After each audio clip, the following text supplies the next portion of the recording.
मैं चाहता हूं, एक जो किसान है वो एक खेत में एक बारी बीज नहीं बोता. So a farmer does not sow the seeds in his field just one time. बार बार बीज बोता रहता है और कट नहीं करता रहता है. बीज बोता रहता है और कट नहीं करता रहता है. यही मसीह जीवन भी है. बीज बो, कट नहीं करो. बीज बो, कट नहीं करो. Again and again, the farmer sows the seed and he reaps a harvest. He sows the seed, reaps the harvest. This is what the Christian life is. Sow the seeds in your heart and reap the harvest. परमेश्वर ने आपको अपना वचन दिया है जो उसका अविनाशी बीज है. Bible God has given you His word, which is His indestructible seed. अविनाशी बीज का मतलब वो कभी करप्ट नहीं हो सकता. Incorruptible seed, which can never be corrupted. अगर आप सच में एक कमिटमेंट के साथ परमेश्वर के वचन को अपने हृदय में बोते हो तो ऐसा नहीं हो सकता कि आपका जीवन ब्लेस्ड ना हो. If you intently sow the word into your heart, this is not possible that you will not live a blessed life. Amen. वचन कुंजी है. The word is the key. वचन हमारे जीवन का आधार है. The word is the basis for our life. Amen. हमारा नया जन्म भी परमेश्वर के वचन से ही हुआ है. Our new birth is according to God's word. Amen. अब मैं आपको एक चीज बताना चाहता हूं. हम जब इस दुनिया में आए हैं, when we have come to this world, परमेश्वर का वचन पहला थेसलोनियंस 5:23 में हमें बताता है कि हम क्या हैं. परमेश्वर ने हमें अपने स्वरूप में बनाया तो हम क्या हैं? हम एक आत्मा है. 1 Thessalonians 5:23, God has made us in His image according to His likeness. So हमारे first, पास प्राण है, we are a spirit, we have a soul, और हम एक शरीर में रहते हैं. and we live inside a body. बोलिए, मैं एक आत्मा हूं, मेरे पास प्राण है और मैं एक शरीर में रहता हूं. Say, I am a spirit, I have a soul, and I live in a body. ये जो आप देख रहे हो ये आप नहीं हो. What you see, this is not you. आप एक आत्मा हो. You are a spirit. Amen. Amen.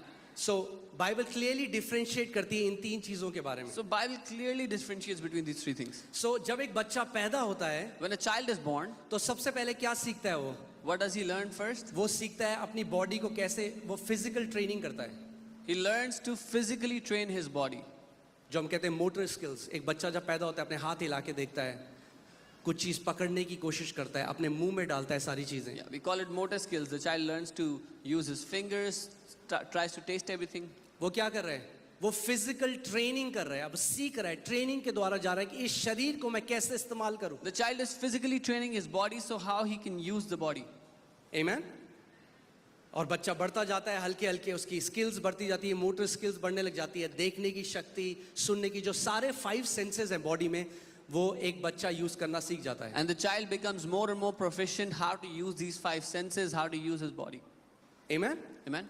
फिर क्या होता है जब आपका बच्चा 2 साल, 3 साल, 4 साल, माता पिता पे डिपेंड करता है, फिर आप क्या करते हो? उसको स्कूल में डालते हो कि ताकि वो क्या सीख जाता है. फिर वो आप उसको स्कूल में डालते हो कि वो इंटेलेक्चुअल ट्रेनिंग या मेंटल ट्रेनिंग में आप उसे डालते हो. When the child turns 2, 3 or 4, the parents send them to school so they can be trained intellectually, कि वो बुद्धि और ज्ञान में बढ़ सके. so they can grow in wisdom and understanding. Amen. मुश्किल तो नहीं है. It's not difficult, right? सब भेजते हैं अपने बच्चों को स्कूल में. Everyone sends their children to school. Why? Because we want them to exercise their mental faculty. क्योंकि हम चाहते हैं कि वो बुद्धि में बढ़ें. लैंग्वेज सीखे, They learn केमिस्ट्री languages. सीखे, They मैथ learn- सीखे, साइंस सीखे, They learn different subjects जो मेंटल फैकल्टी है वो डेवलप हो. which will help develop their mental faculty. Amen. होता क्या है, मोस्ट लोगों के केस में वो हमेशा इन 2 चीजों को डेवलप करते हैं और कभी स्पिरिचुअल ट्रेनिंग के थ्रू नहीं जाते. So what happens to most people is they train these 2 things but they never go through spiritual training. एक आत्मिक प्रशिक्षण भी है. There is also a spiritual training. Amen. और बहुत सारे लोग मर जाते हैं बिना जाने हुए कि उनकी आत्मा कैसे कार्यशील होती है. And many people die without ever learning how their spirit works.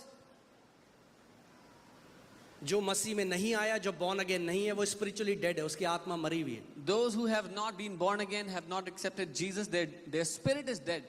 मगर जिन्होंने नया जन्म पाया है, But अब हमें सीखना है कि हमें परमेश्वर के साथ कैसे मिलकर कार्य करना है. those who have been born again, we need to learn how to work together with God. मैं 1 तिमोथी 4:8 पढ़ता हूँ. 1 Timothy 4:8. क्योंकि देह के प्रशिक्षण से कम लाभ होता है. For physical training is of some value.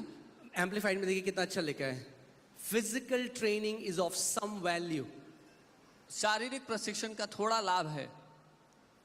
जो फिजिकली ट्रेनिंग करते हैं, बाइबल नहीं कह रही कि उसकी कोई वैल्यू नहीं है. सम वैल्यू, थोड़ी वैल्यू है. The Bible is not saying that those who train physically have no value. It has some value. But godliness जो है स्पिरिचुअल ट्रेनिंग लेकिन ईश्वरीय training, godliness, is useful and value in everything. वो हर एक बात में, सब बातों में लाभदायक है. आप समझ रहे हैं? understand? आपकी जो स्पिरिचुअल ट्रेनिंग है Your spiritual training, ये बहुत ही पावरफुल है. अगर आप स्पिरिचुअल ट्रेनिंग को एनरोल करते हैं, ये केवल आपका आज इंपैक्ट नहीं करेगी, बाइबल बताती है आपके आने वाला कल को भी इंपैक्ट करेगी. your spiritual training not only impacts your today but also the days to come. आमेन. क्योंकि इस बात को जानिए, जॉन 4:24 कहता है कि गॉड इज अ स्पिरिट. यूहन्ना 4:24 वचन कहता है परमेश्वर आत्मा है. क्या है परमेश्वर? परमेश्वर आत्मा है. God is इसीलिए परमेश्वर केवल आपकी आत्मा से ही बात करता है. This is why God only speaks to your spirit. परमेश्वर आपके शरीर से बात नहीं करता. God does not talk to your body. परमेश्वर आपके सोल से बात नहीं करता. God does not talk to your soul. परमेश्वर आपकी आत्मा से बात करता God है. speaks to your spirit. Bible में लिखा है पवित्र आत्मा हमारी आत्मा के साथ हिंदी में क्या लिखा है? हाँ, नहीं no. Holy spirit bears witness with the spirit, जो बाइबल में कहती है. पवित्र आत्मा हमारी आत्मा में गवाही देता है. गवाही देता है. सो पवित्र आत्मा कहाँ बात करता है, कहाँ गवाही देता है? Where does Holy Spirit bear witness? कितने लोगों को पता है आप परमेश्वर के बेटे और बेटियां हैं? हाथ उठाओ. How many people know you are children of God? You are sons कितने and लोगों daughters को of God? पता है? How many of you know this? अगर मैं कहूँ आप नहीं हो, If I say you're not God's अगर child, कोई आपको बोले एविडेंस दिखाओ, if someone asks you for an evidence, क्या शारीरिक एविडेंस do है? you have any physical proof? No. No. क्या सोल में एविडेंस है? Do कोई you have a फीलिंग है? proof in कोई your soul? Any नहीं. feeling? No. मगर आत्मा में आपको 100% एविडेंस है कि आप परमेश्वर के बेटे और बेटी हैं. But in your spirit, you have 100% evidence that you are God's child. क्योंकि पवित्र आत्मा ने कहाँ गवाही दी? Where did the Holy Spirit give you आपकी evidence? आत्मा में. In your spirit. आमेन. इसीलिए हमें आत्मा के चलाए चलना सीखना है. This is why we have to learn to walk according to the Spirit. अगर हमें परमेश्वर के साथ कार्य करना है तो हमें समझना पड़ेगा कि हम परमेश्वर का कार्य अपनी आत्मा के द्वारा करते हैं. If we have to learn to work with God, we have to understand that it is by our spirit that we work with God. Amen.